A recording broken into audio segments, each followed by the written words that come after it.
Hello, today I'm going to talk to you about 10 ways in which you can simply and easily put an agent off in your submission letter. There are plenty of other things that it's possible to do, but these are 10 simple do's and don'ts. First of which is, Dear Sir, there's massive information available in books, online. Find out who you're addressing your letter to. That just demonstrates a kind of a level of professionalism which is reassuring for an agent. Tell the agent what it is that you've written in a very simple sense. Is it an adventure? Is it a coming-of-age story? Be clear about that. Give me a simple signpost for where I'm going with this. Give me a reason to keep on reading. Know how long it needs to be.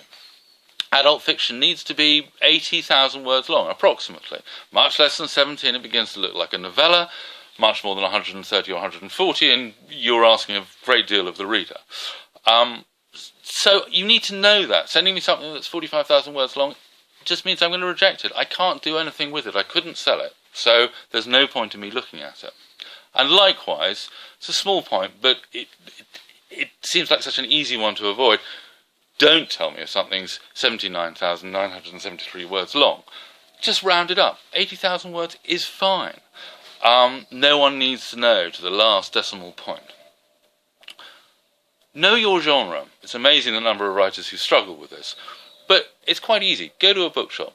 Look at the books in the bookshop and work out which sections they are in, why they're sold in those sections, how they're packaged, what distinguishes them from books in the other sections. Spend an hour. That's all it'll take. And that'll give you a very clear idea of what genre your book is. Don't be crazy about the comparisons you make. Comparisons can be really tough. I think everyone hates them. Every writer hates them. And a lot of editors and agents hate them too, actually. But saying something is Valley of the Dolls meets Moby Dick, or some sort of outrageous statement that you think is going to be really dramatic and really get people's attention, actually has the reverse effect. It makes it look like you're trying too hard. And indeed makes me think, well, you're trying to pull the wool over my eyes in some way. It puts me off. I back away at that point. Be much more sensible, be more sober about it, really show that you've in fact spent that time in that bookshop working out the books that your book is going to be sitting alongside, or that you hope your book is going to be sitting alongside. And that goes the same about comparing yourself with writers. If you say that you write like James Joyce or Vladimir Nabokov, you're setting the bar so high that I'm afraid my default position is not to believe you.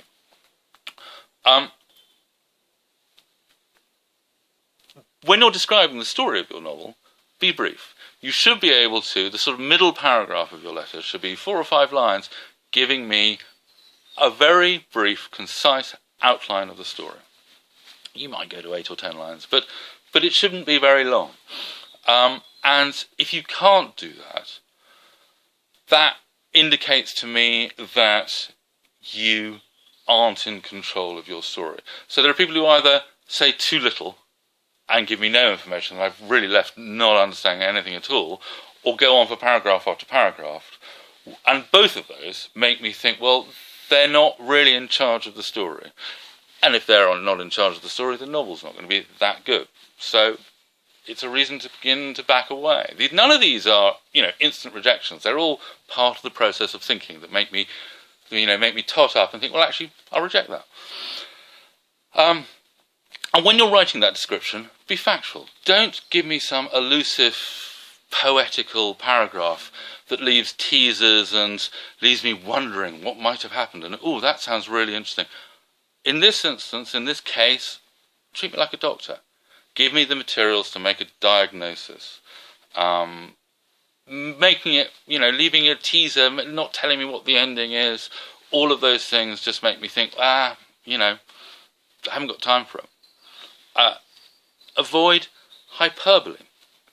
Telling me how wonderful your writing is doesn't really work. You need other people to tell you how wonderful your writing is. That's what agents are for. My clients hopefully would tell you how wonderful an agent I am. It's not my job to do that.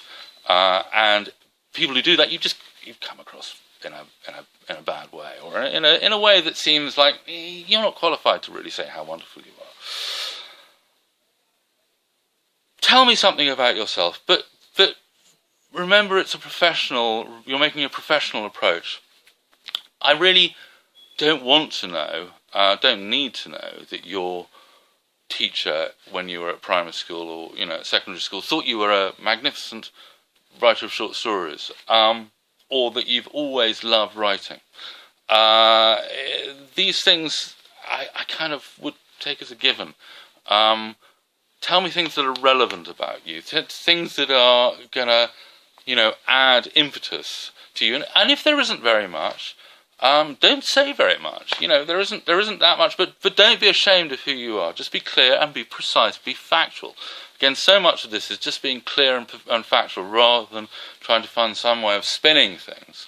The spin should be in the novel. That's what counts. Final point is follow the guidelines. It's amazing the number of people who don't do that. Every agency has very marginally different guidelines. Show that you've done that research. And then the last point, number 11, I said there was only 10, but there's 11. Write a great novel. Then it'll be easy. You'll get an agent, no trouble. All right, thanks, bye.